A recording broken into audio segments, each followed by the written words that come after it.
Good evening, Resident Evil enthusiasts. My oh my, do we have quite an investigation here tonight. Be sure to check the timestamps in the description, as you may be familiar with some portions of this Resident Evil lore, but you will not be familiar with others. This one's going to be a long one, so grab some snacks and maybe some hot chocolate, take a seat, and brace yourself. Today, we'll be investigating Resident Evil evidence that suggests that Albert Wesker is still alive, dissecting murals and other symbols in the Resident Evil 8 trailer, and analyzing how these connections tie back to Oswell E. Spencer. Now, without further ado, let's dive once more into analyzing and theorizing what the Resident Evil 8 trailer has given us.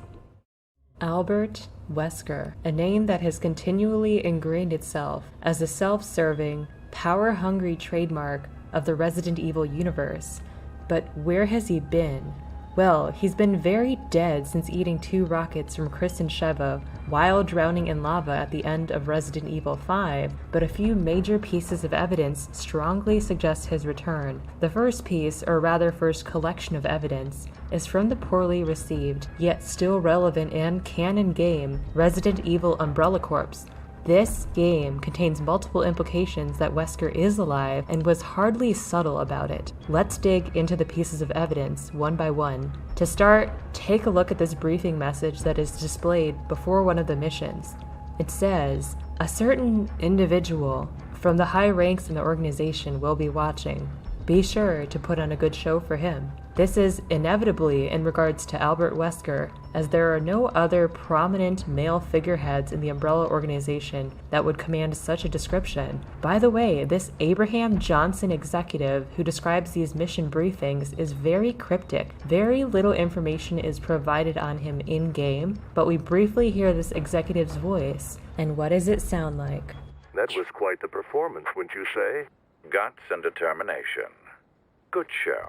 Precisely. The voice of Albert Wesker, Mr. D.C. Douglas. In fact, even the Resident Evil wiki page on Abraham Johnson notes the unbreakable authority this individual holds within the Umbrella organization. So, in the previously mentioned mission briefing, Abraham Johnson is just a pseudonym for Albert Wesker describing himself. This page also states that the use of D.C. Douglas in the English language version of the game is a purposeful attempt to imply the executive is Albert Wesker or a clone of him, just remaining anonymous. This is an eerily similar idea to Alex Wesker's attempts at cloning her consciousness into the body of Natalia in Resident Evil Revelations 2, suggesting that Alex, or perhaps her subordinates or other remnants of Umbrella, found Albert Wesker's remains in the volcano and revived Albert. While this seems insane that he would survive drowning in lava while being blown up by 2 rockets directly to the face, combined with the fact that Umbrella Corps is a very generic, tasteless title in and of itself with a lot of revelatory secrets somehow, this game is still canon.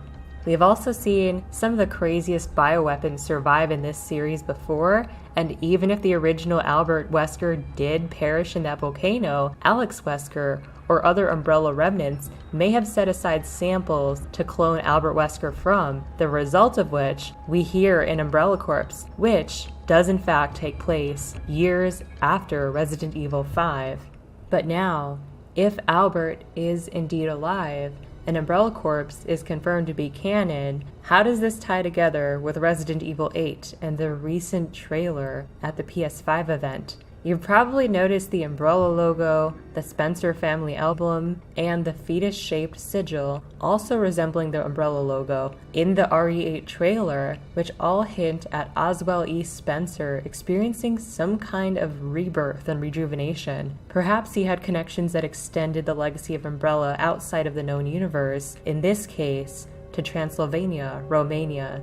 In just a moment, I'll be showing you how Albert Wesker, Spencer, and Alex Wesker are all represented within the Resident Evil 8 trailer itself. Let's pay attention now to something that hasn't really been examined or figured out. This gate mural depicting a large beast devouring something or someone, as well as a swordswoman on the left, poised to face this monster. I've previously released a video explaining the sides of the gate mural with the depiction of Vlad the Impaler-esque sacrifice on the left, which further strengthens this game's connection to Transylvania, Romania, and vampires. On the right, hands that reach up and out of this hellish image represent desire in their real-world parallel and probably represent a cult member's failure to submit completely to their queen in this game, straying from worship. But I never quite pieced together this central image of the mural until now. Huge thanks to one of my viewers of the trailer breakdown analysis video, Catherine, who shared some pretty incredible insights with me as I will present to you here. Let's take this slow as there is a lot to take in here. We see a large beast here that represents something close to a minotaur and seems to be feeding off of something. More specifically, it seems to be devouring the head of something. This closely resembles the famous painting Saturn Devouring His Son, drawn by Spanish artist Francisco Goya. This depicts the Greek titan Cronus in his Romanized form, making his name Saturn instead of Cronus. He is devouring the body of one of his children, and in this interpretation, this is specifically the body of Jupiter, Saturn's son. Saturn has an intense fear of being overthrown by his son, and thus devoured him.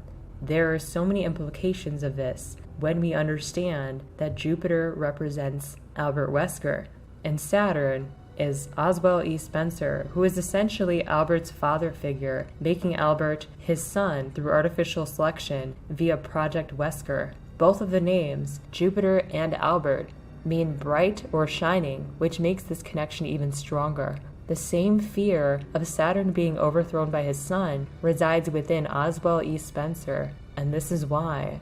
As Albert developed supernatural abilities due to prime compatibility with the progenitor virus, he acted on his own motives in the end and strayed from Spencer's will, sparking that fear of being surpassed and eventually overthrown by a power-hungry Albert. Both wished to become gods amongst men, and both were victims of their own thirst for power in the end, as both claimed to be the only worthy ones. While this did not result in Spencer directly killing Albert like in the mural, being raised on Spencer's dime and by his ethics put him on a path of inevitable corruption through power. This in the end killed Spencer's figurative son, Albert, as our heroes, Chris and Sheva, set out to stop what had become the world's greatest evil. Just as Saturn devoured his son in the painting, Spencer consumed Albert with his familiar lust for power, like father, like son. Now there's more to this as well. The woman in this mural represents Juno. Juno, of course, being the child of Saturn as well, making her the sister to Jupiter. How appropriate, given that Spencer is the figurative father of Albert and Alex Wesker, making the two Wesker children brother and sister. Here is a picture of Juno with what seems to be some kind of arrowhead or spear, some type of weapon. This warrior lady is also shown in statue form in the trailer as well. And the eldest vampire or witch lady in the white gown bears a pretty striking resemblance to Alex Wesker, but with dark hair rather than blonde. This lends a lot of credence to the speculation that Alex Wesker is revered as a goddess on Earth by this cult in Romania and is living through the body of Natalia as the chief witch. This also means that the mural is portraying Alex defending Albert from falling victim to the legacy set in place by Spencer and his Wesker project. In this case, Spencer's plans and vision for Albert are represented by this monster consuming Albert with that greed and that lust for power. Alex is fending the monster off in the hope of reviving or perhaps even cloning her brother back into his live form. While these two Wesker children are often perceived to be distant and independent, some translations from the original Japanese Revelations 2 lore disproves of this. Before I reference these translations, I want to give a huge thanks and credit to the writer of a Tumblr blog called Plant42. Their coffee name is Phi Arrow, and you can support them here. Check the description to check out their Tumblr blog on exclusive Resident Evil translations and a wealth of other exclusive data. It's an excellent Tumblr page that deserves more recognition. The first translation post I want to draw attention to is called Stewart's Memo, the Wesker Project. The key disparity between the English localization and the official Japanese translation is that an interview with Yasuhiro Anpo, director of Revelations 2, confirmed that Albert Wesker's research of viruses such as Ouroboros was actually aimed at saving Alex, who is suffering from a terminally degenerative disease. What's more is that towards the end of the translation, it states, Albert existed like a brother, and my lady, no, Alex, was brought deep sorrow and loneliness from his death. The lost plan of Albert Wesker for Alex Wesker to become immortal would surely succeed. At this moment, it is time that all plans extending from Lord Spencer become one. One more intriguing translation post that's relevant here is, the Overseer appears, from the same Plant 42 blog. The following lines shocked me as they accentuate her feelings towards Albert's death even more. Gregor Samsa, he was cast aside by his sister, which led to his death. My brother, our destiny, I will make sure it's different. Our salvation is in death.